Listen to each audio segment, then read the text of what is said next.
नमस्कार फ्रेंड्स, जन्माष्टमीच्या हार्दिक शुभेच्छा सगळ्यांना। तर चला, आज जन्माष्टमी निमित्त मी मथुरा स्पेशल पेढा बनवून दाखवणार आहे। चला तर पाहू।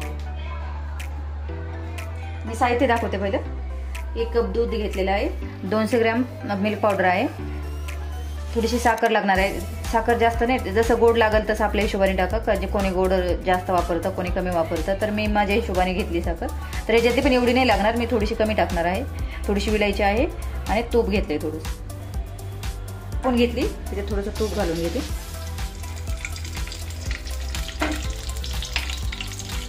म्हणजे मिल्क पावडर टाकून घेते ना।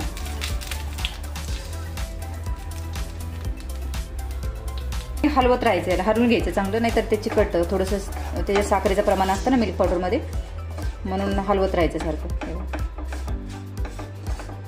एकदम लाल होस तोपर्यंत परतून घ्यायचं। एकदम गॅस एकदम बारीक करायचा, गॅस अजिबात फुल करायचं नाही। हे बघा, एकदम स्लो गॅस।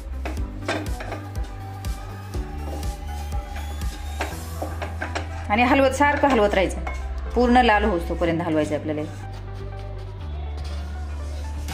साखर आहे ना, त्याच्यामुळे असं होतंय, ते थोडंसं होईन ते नंतर। जास्त गरम झालं, लाल व्हायला लागलं ना, तर होऊन जाईल असं ना, म्हणून तसं होतं। थोडीशी शुगर असते ना मिल्क पावडरमध्ये, म्हणून असं होतं।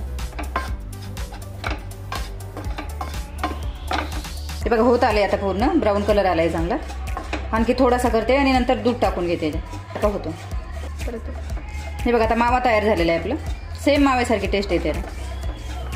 दूध टाकून घेऊ थोडंसं, एकदम जास्त नाही टाकायचं, थोडं थोडं करून टाकते मी। आणखी अर्धा ना थोड्या वेळाने टाकते। हे बघा, तेवढं लागणार आहे दूध। हे बघा, मावा तयार झाला आपला। आता दूध टाकून घेते आणखी।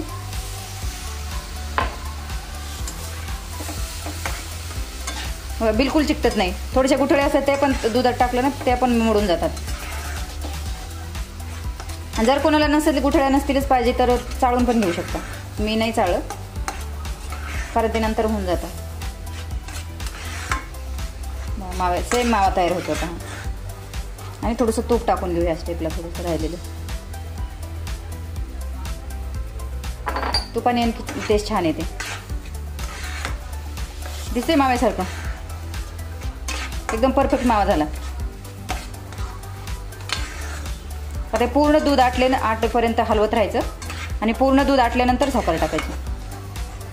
नाही जर टाकली ना, तर ते व्यवस्थित आटले जात नाही, पूर्ण पाणी सुटतं तिला।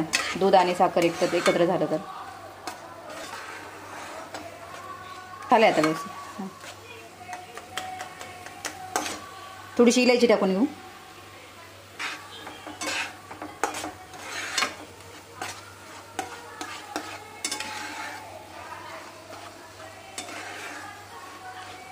गुठळे विरघळलेले आहेत आता दूध टाकल्यामुळं। 1-2 मिनटं जास्तीत जास्त, थोडं आणखी घट्ट करून घेते, नंतर साखर टाकून घेते। झाले आता 1-2 मिनटं। आता खाली घेऊया आणि थंड झाल्यानंतर साखर टाकायची, लगेच साखर टाकायची नाही आहे। आता गॅस बंद करते मी। झाले आता, हे गोळा बनायला लागलाय। आता गॅस बंद करून घेऊया, आणि गॅस बंद केले मी आता। आता हे थंड झालं ना, नंतर साखर टाकून घेऊ शेवटी।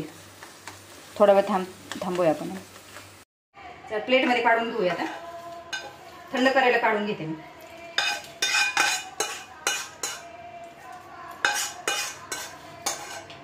अजिबात चिकटलं नाही, कढईला वगैरे व्यवस्थित झाले।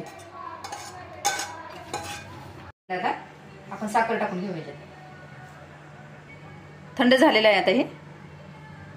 आता हे मोठ्या ताटात काढून घेते साखर मिक्स करण्यासाठी।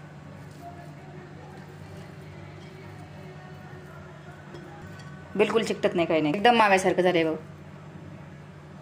साखर आता आवडीनुसार टाकायची, चमच्याने।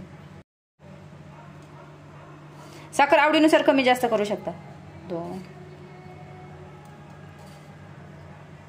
मी 3-3.5 चमचे टाकलेले आहे। मी 3-3.5 चमचे साखर टाकलेले आहे। कोट करण्यासाठी मी साखर काढून घेतली थोडीशी, पण ही साखर आहे मी कोट करण्यासाठी काढलेली आहे। हे काढून घेते आता व्यवस्थित मिक्स करून। मी थोडं तूप लावून घेते हाताला, आणि पेढे वळून घेऊया।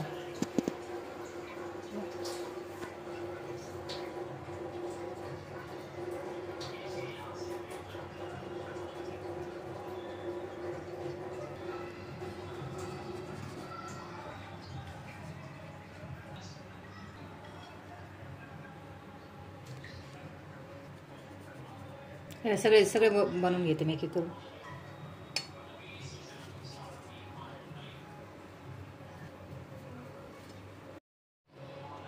बनवून आता आपले थांबे. तू कसल्यासाठी पिस्ता टाकलाय.